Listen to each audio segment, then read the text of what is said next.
Think about the most powerful woman in the Middle East, Queen Rania of Jordan. She is glamorous, she is brilliant, and she is a global icon of diplomacy. She was in her own palace this week, just miles away from where Meghan Markle and Prince Harry were touring her country. And yet there wasn't a single photo, not a single tweet, not even a hello in passing. In the world of high-level royalty, that kind of silence isn't just a scheduling conflict, it's a calculated, devastating message. While Meghan was out there trying to convince the world she's the queen of the desert, the actual Queen of Jordan made it very clear that she wasn't buying what the Sussexes were selling. But why now? And why Jordan? To understand that, we have to look at the absolute chaos currently tearing through Buckingham Palace. From the shocking arrest of Prince Andrew to the concerning health updates about King Charles, the timing of this trip wasn't just humanitarian, it was a tactical strike. You have to wonder what goes on in Montecito when the news breaks. Just 7 days after the world was rocked by the arrest of Prince Andrew, the biggest scandal the royals have faced in decades, Harry and Meghan suddenly appear in the Middle East. They call themselves disaster tourists, and for a good reason. While the British government and the royal family were scrambling to handle the fallout of Andrew's legal disaster, the Sussexes were boarding a private plane. It's a pattern we've seen before, isn't it? Every time the real royals are down, Harry and Meghan find a way to pop up in a motorcade surrounded by cameras, pretending the crown still rests on their heads. They told the palace they were going, but here's the kicker, the palace couldn't say no. They're stuck in this weird limbo where Harry is still a duke, and that title is a golden ticket that opens doors, even if he's trying to burn the house down from the inside. They didn't go to Jordan to help. They went to prove they still could. But choosing Jordan wasn't just about finding a place to visit, it was a direct shot at the one person Meghan seems most obsessed with. Jordan isn't just any country on the map. For Catherine, the Princess of Wales, it's a place of childhood memories. She lived there. She went to nursery school there. It's her happy place, and Prince William has made that very public. When William visited Jordan a few years ago, he stood at a podium and spoke about how much the country meant to his wife. So, when Meghan Markle decides to land in Amman the very week after William's high-profile visit to Saudi Arabia, you have to ask, is there a single original thought in that camp? This felt less like a humanitarian mission and more like a psychological invasion. It's as if Meghan is trying to overlay herself onto Kate's history. If Kate has a connection to Jordan, Meghan has to have one too. If Kate is loved, their Meghan has to be seen there. It's a constant game of, anything you can do, I can do better. But the problem is the world has a very long memory. And while Meghan was busy trying to reclaim Catherine's territory, she was using a very old, very familiar playbook. We've all seen the photos by now. Meghan at the bedside of a 14-year-old burn victim from Gaza, holding the child's hand, looking deeply moved, the camera positioned at the perfect compassion angle. If it looks familiar, it's because it is. This is the Princess Diana blueprint page for page.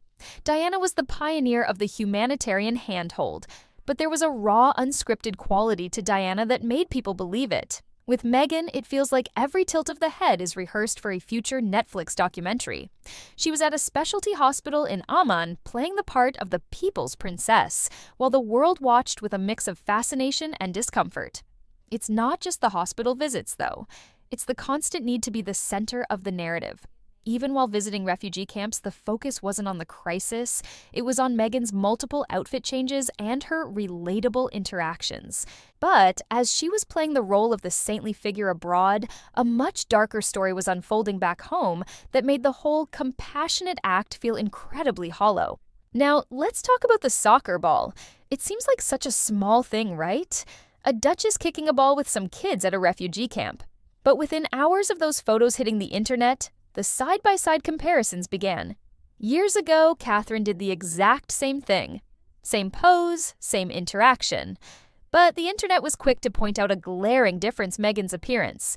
Within hours, Duchess Wrinkle Pants was trending on social media. People weren't talking about the refugees. They were talking about her ill-fitting, messy-looking white trousers and tailored jacket. It sounds petty, but in the world of high-stakes PR, appearance is everything. When Catherine wears something, it's impeccable. When Meghan does it, it often feels unpolished, as if she's playing dress-up. Beyond the fashion, there was a visible gap in energy. In Catherine's photos, you see the children's joy. In Meghan's, you see Meghan's victory over Harry after scoring a goal. It's this main character energy that continues to alienate the public. And that distinction is exactly why Queen Rania stayed away. You can mimic the poses, but you can't mimic the weight of 1,000 years of tradition. If the wrinkle controversy wasn't enough, eagle-eyed royal watchers noticed something even more startling. Meghan's famous £120,000 engagement ring, the one featuring diamonds from Princess Diana's collection, was nowhere to be seen. Throughout the entire Jordan trip, her finger was conspicuously empty of the massive rock Harry gave her. Why, when a woman whose entire brand is built on her royal connection stops wearing the ultimate symbol of that connection, people notice? Is it being serviced again, as the PR team usually claims, or is there something deeper? Speculation is reaching a fever pitch. Some say it's a sign of a looming rebrand, where she distances herself from the Duchess title to become a solo political figure. Others more cynical wonder if the Sussexes are facing the kind of financial crunch that makes a six-figure ring a very tempting asset. Whatever the truth, the missing ring added a layer of mystery and tension to an already bizarre trip. It felt like the cracks in the Montecito fairy tale were showing right there in the middle of a desert refugee camp. This is the part that is almost too much to say out loud.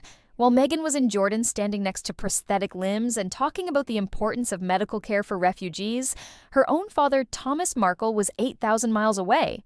He is 80 years old. He's had a stroke. And most recently, he had his leg amputated.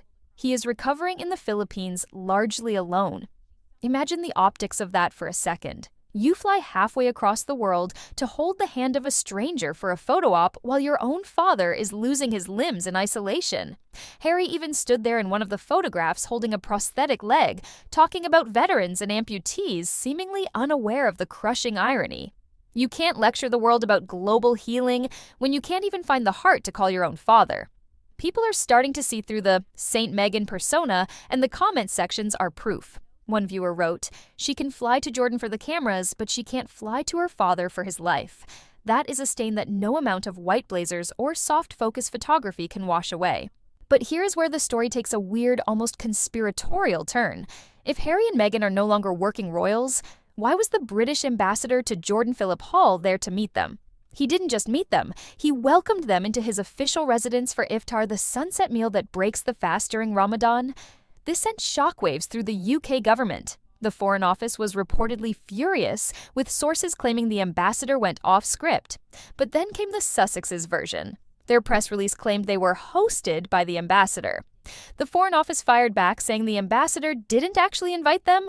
He invited the head of the WHO, Dr. Tedros, and Harry and Meghan essentially tagged along as Tedros' guests.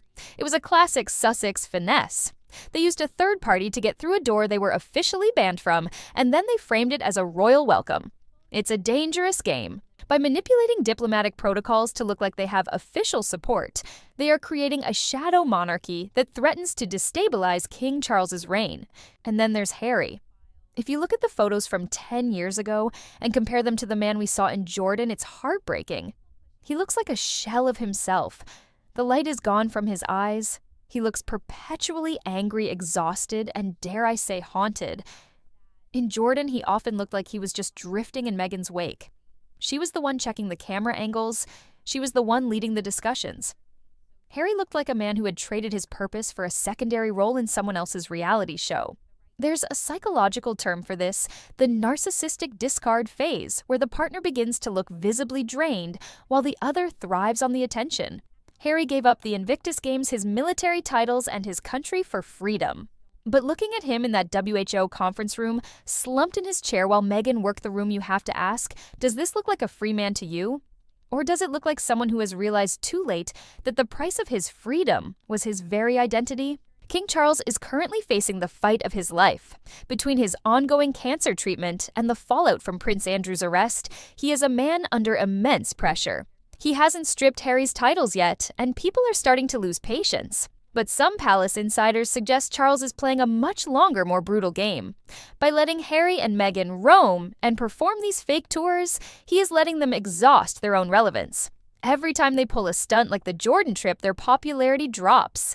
Every time they finesse an ambassador, they make another enemy in the government. Charles might be letting them off themselves, figuratively speaking, by showing the world exactly who they are without him having to lift a finger.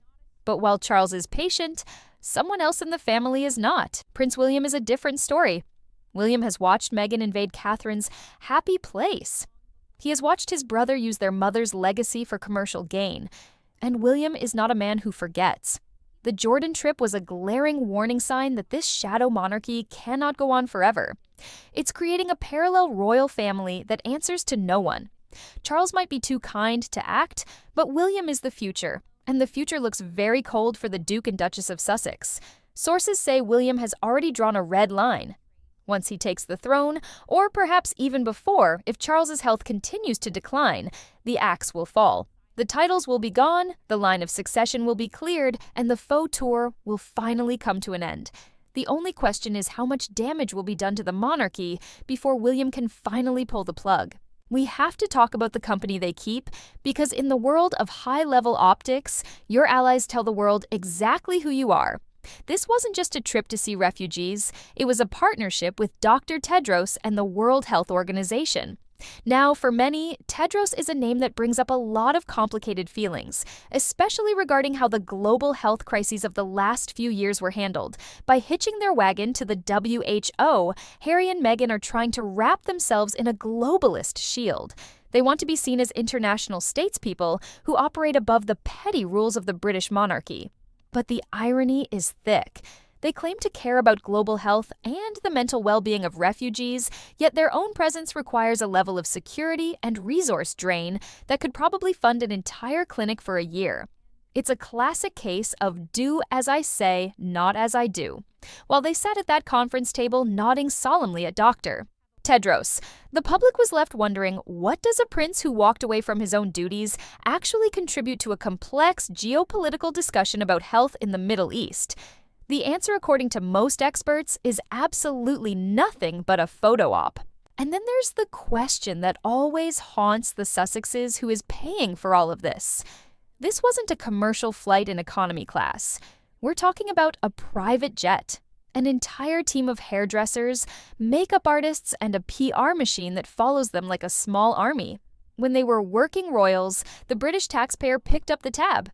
Now they claim to be financially independent, but the math just doesn't add up. Are they legging money off wealthy donors? Is the WHO footing the bill with money meant for actual aid? Or are they dipping into what's left of Harry's inheritance to maintain the illusion of being high royalty? It's the ultimate paradox they preach about environmentalism and saving the planet, while leaving a massive carbon footprint for a 2-day trip that could have been a Zoom call. This freeloading narrative is what really riles up the public. They want the perks, the motorcades, the police protection, the private terminals, without any of the actual service or accountability that comes with the job. There was one detail in the video footage from Jordan that many people found deeply unsettling.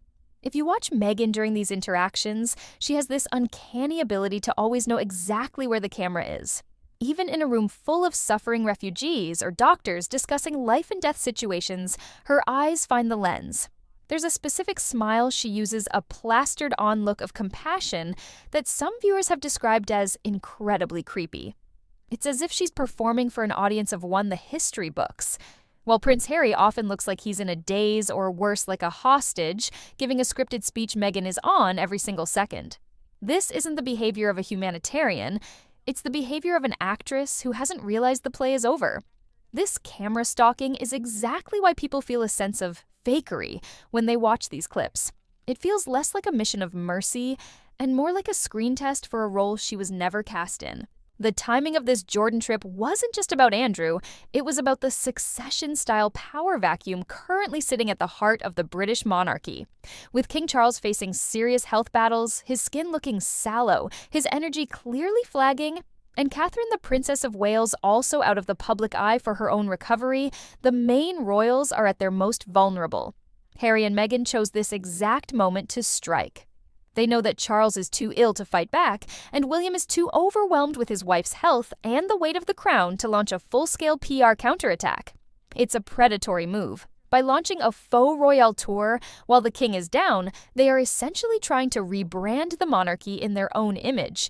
They want the world to think that they are the ones who are active, healthy, and in touch, while the real royals are shattered and unwell. It's a cold, calculated bet that the public will prefer the shiny new thing over the struggling institution. If you want to see the difference between real royalty and faux royalty, just look at the contrast between William's recent visit to Saudi Arabia and Harry's trip to Jordan. William was there on a historic diplomatic mission meeting with world leaders to discuss the future of the region. It was quiet, it was professional, and it was respected. Then, just days later, Harry and Meghan land in Jordan with a camera crew and 3 outfit changes. It was the Pepsi version of a royal visit fizzy sweet, but ultimately lacking any substance. The fact that Queen Rania, who is a close friend of William and Catherine, chose to snub the Sussexes while having previously welcomed William with open arms, says it all. You can't fake the long game of diplomacy. You can't just show up in a country where the future Queen of England grew up and expect to be treated with the same reverence. It was a massive miscalculation that only served to highlight how far they've actually fallen. So we're left with one final shocking truth. Every day that King Charles allows these titles to remain, he is giving Harry and Meghan the fuel they need to keep this fire burning. They are using the Duke and Duchess brand to bypass government rules, finesse ambassadors, and poke the royal family in their most sensitive spots. They are disaster tourists who thrive on the very chaos they help create. But the shocking reality is that their time is running out. The world is seeing the haunted look in Harry's eyes, the fake compassion in Meghan's smile, and the crushing irony of their humanitarian claims. The only question left is, will Charles act before it's too late? Or will he leave it to William to finally strip the titles and end this alternate reality once and for all? What do you think? Was this Jordan trip the final nail in the coffin for their royal reputation? Drop a yes or no in the comments. Right now, I'm reading every single one. And if you're tired of the mainstream media covering up the truth about Montecito, make sure you're subscribed. This story is just getting started and you won't want to miss what's coming next. See you in the next one.